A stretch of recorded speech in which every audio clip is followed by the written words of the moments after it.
A petition advocating for the return of a giant panda, Pubao, who was born and raised in South Korea but sent to China, has re-emerged amid ongoing concerns about her welfare in China. The petition, titled, "Return Pubao to Korea," and submitted, appeared on Wednesday on the National Assembly's online petition platform. Having met the initial requirement of 100 consents, it is now awaiting a review to be made public, which would allow everyone to view and sign it.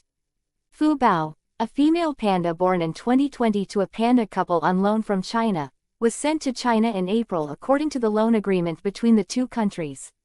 She is currently housed at a breeding park within the Shenshuping giant panda base in the Wolong National Nature Reserve, China.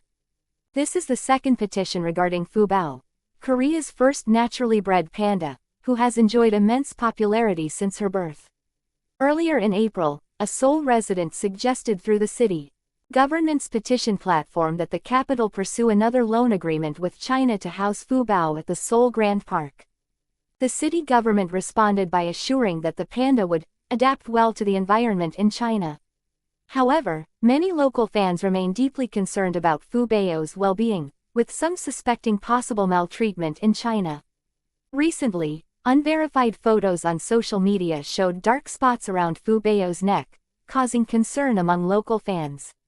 Some speculated that these marks might be from being chained. On Tuesday, the China Conservation and Research Center for the Giant Panda released videos and photos of Pubao on its official social media account to demonstrate the panda's good condition. They announced that Pubao will be available for public viewing starting in June.